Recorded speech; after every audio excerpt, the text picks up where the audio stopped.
Subscription کے button کو دبائیے اور ساتھ بیل آئیکن پر کلک کیجیے تاکہ آپ کو تمام ویڈیو فوراً مل سکیں۔ اس ویڈیو پسند آنے کی صورت میں اسے لائک، کمنٹ اور شیئر کرنا مت بھولیں۔ اس نے اندھیرے میں ذرا سی گردن آگے کر کے نیچے دیکھا۔ گلی میں مکان کے دروازے کے سامنے جو سکھ سردار مکان کا زینہ اتر کر گیا تھا، وہ پولیس کے دونوں سپاہیوں کے پاس کھڑا ان سے باتیں کر رہا تھا۔ جس وقت کمانڈو شیرخان نے انہیں اوپر سے دیکھا تو سکھ سردار ایک سپاہی کو کہہ رہا تھا، ہمارے مکان پر تو ایسا کوئی آدمی نہیں آیا، آگے جا کر دیکھیں، آگے کسی مکان میں نہ چلا گیا ہو۔ سکھ سپاہی نے کہا، ہمارا شک ہے سردار جی کہ وہ اسی مکان میں داخل ہوا ہے۔ سردار جی بولے، اگر آپ لوگوں کو شک ہے تو اندر چل کر مکان کی تلاشی لے لیں، گھر میں میرے سوا اور کوئی نہیں ہے۔ چھت پر منڈیر کے ساتھ لگ کر بیٹھے شیرخان نے یہ مکالمہ سنا تو سوچنے لگا کہ اب کیا کرنا چاہیے۔ اس نے سر ذرا سا آگے کر کے نیچے گلی میں دیکھا۔ دونوں سپاہی مکان کے مالک کے ساتھ مکان کی ڈوڑی میں داخل ہو رہے تھے۔ یہ یقینی بات تھی کہ مکان کی تلاشی میں مکان کی چھت بھی شامل تھی اور دونوں سپاہی اس کی تلاش میں مکان کی چھت پر بھی ضرور آنے والے تھے۔ شیرخان اٹھ کر دبے دبے قدموں سے چلتا چھت کی دوسری دیوار کے پاس آیا۔ یہ دیوار 4 فٹ کے قریب اونچی تھی۔ اس نے دوسری طرف جھانک کر دیکھا، دوسری چھت بھی اندھیرے میں خالی پڑی تھی۔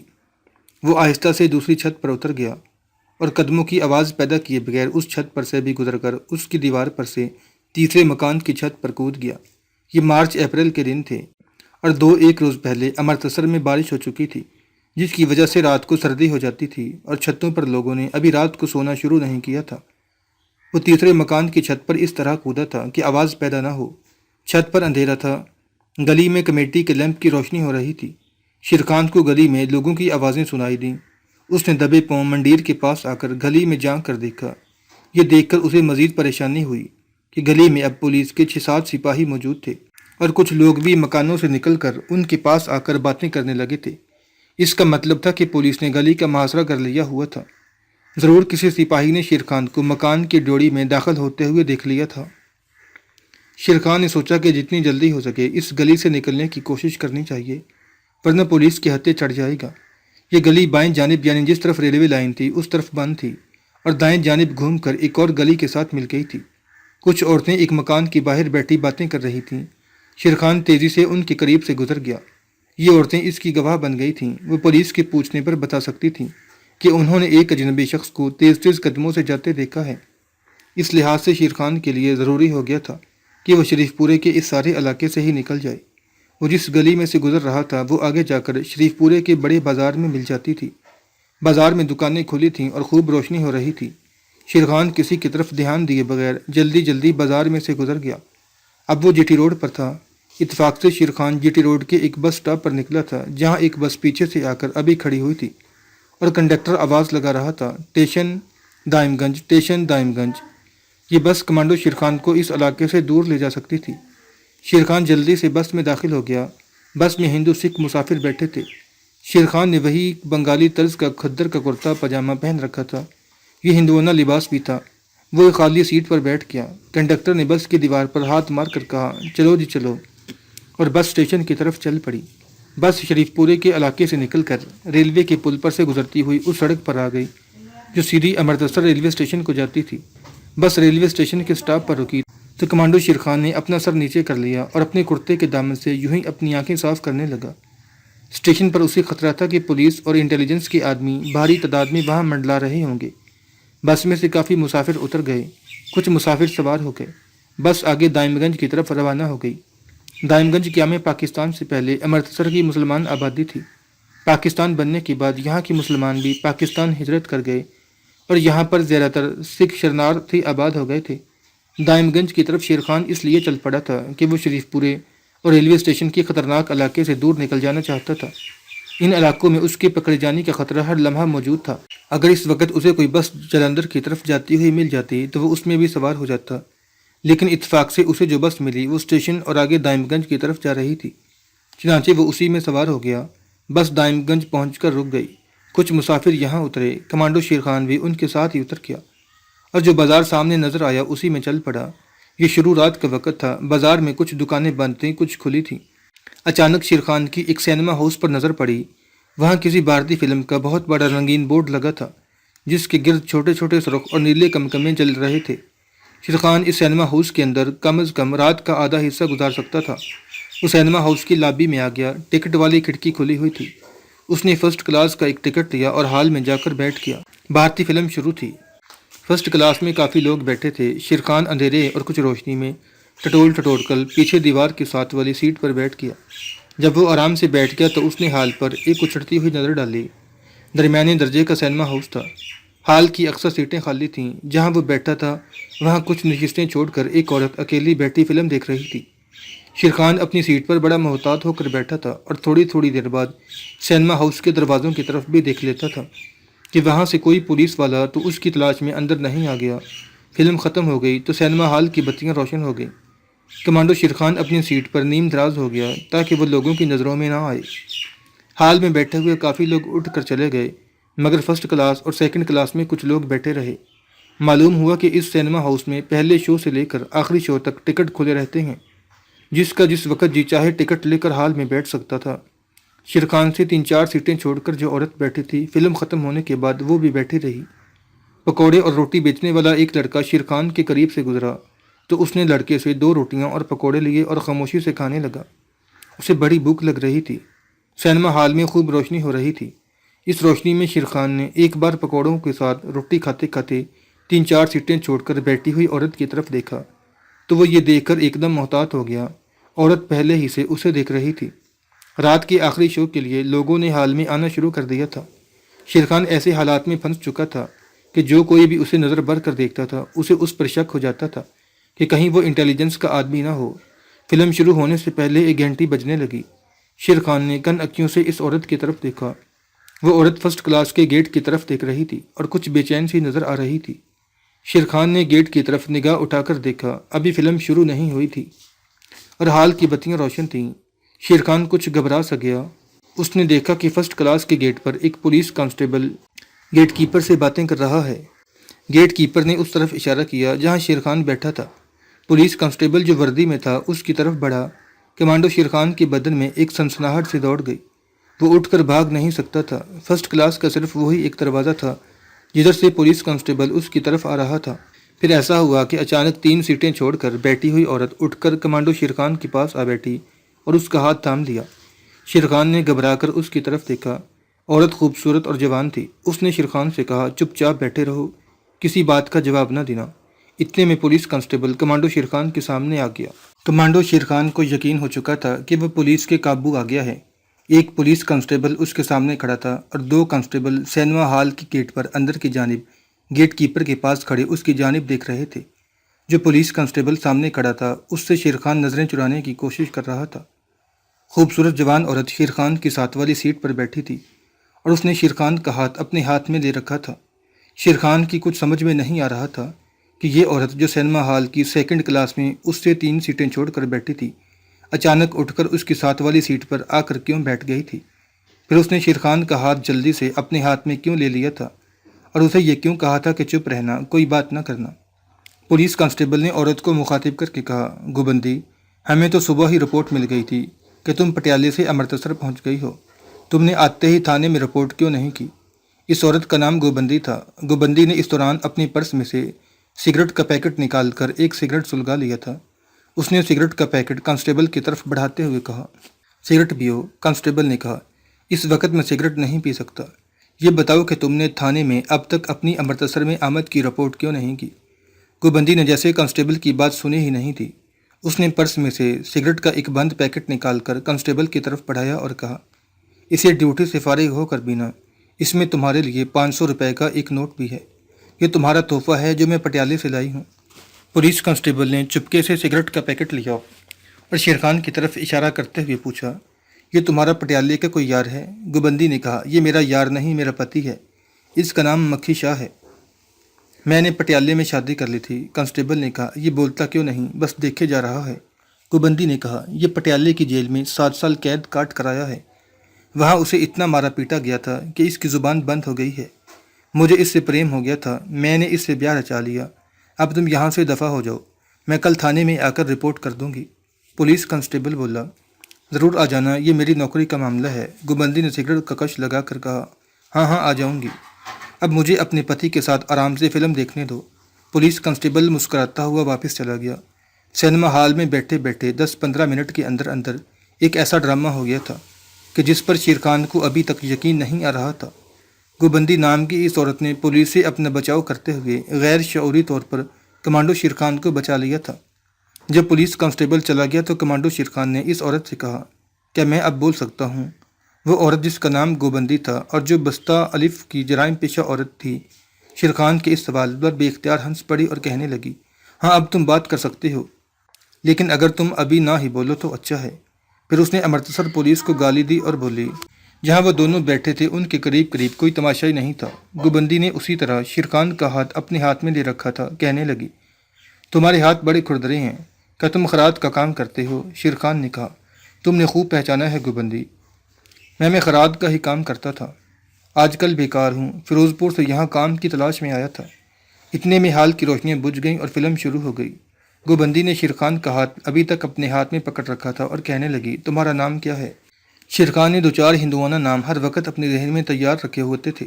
اس نے کہا، میرا نام کندن لال ہے، امرتسر میں میرا ایک دوست رہتا ہے، اس نے کہا تھا میرے پاس آ جاؤ، میں تمہیں یہاں کام دلا دوں گا۔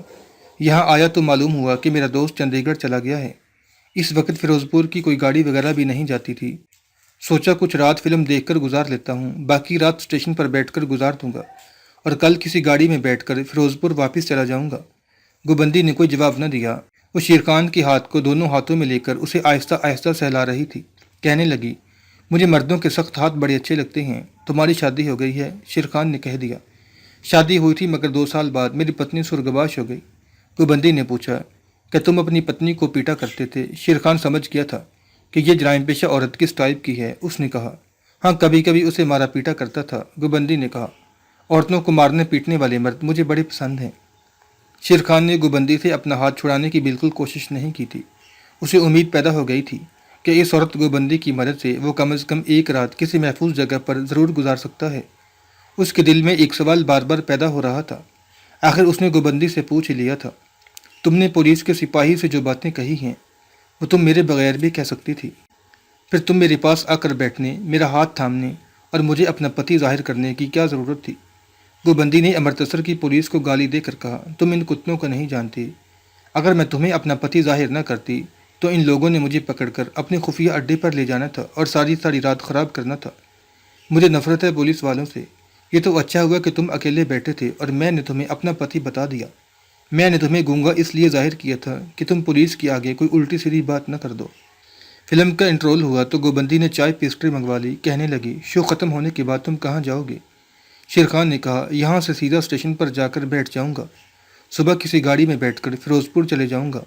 وہ کہنے لگی، میں نے تمہیں اپنا پتی ظاہر کیا ہے تو اب تم میرے ساتھ میرے گھر چلو گے اور رات میرے ساتھ گزارو گے، کل بے شک چلے جانا۔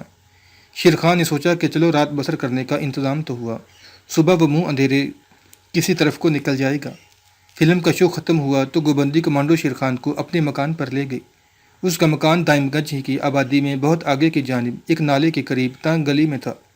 مکان 2 منزلہ تھا، نیچے بیٹھک تھی جس میں آمنے سامنے 2 پلنگ بچھے ہوئے تھے۔ گوبندی کے بوڑھے نوکر رامو نے بیٹھک کی بتی روشن کر دی تھی۔ گوبندی نے شیر خان سے کہا، کندن جی تم اس پلنگ پر سو جاؤ، میں اس پلنگ پر سوؤں گی۔ اس مکان میں 2 ہی کمرے ہیں، ایک یہ اور ایک کمرہ اوپر والی منزل میں ہے جہاں میرے بوڑھے ماتا پتا سوتے ہیں۔ ابھی موسم ایسا تھا کہ آدمی کمرے کے اندر سو سکتا تھا۔ مارچ کی آخری دن تھے۔ شیر خان پلنگ پر لیٹ گیا۔ کمرے میں گھٹیا شراب کی ہلکی ہلکی بو رچی ہوئی تھی۔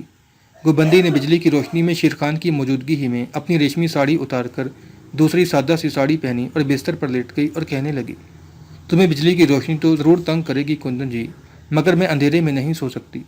شیر خان نے سونا کہاں تھا، بس رات کا کچھ حصہ سوتے جاگتے گزار کر وہاں سے منہ اندھیرے نکل جانا تھا۔ اس نے کہا، نہیں مجھے بجلی کی روشنی بالکل تنگ نہیں کرتی، تم میری فکر نہ کرو۔ نوکر رامو دروازہ بند کر کے چلا گیا تھا۔ شیر خان بستر پر لیٹا بیٹھک کا جائزہ لے رہا تھا۔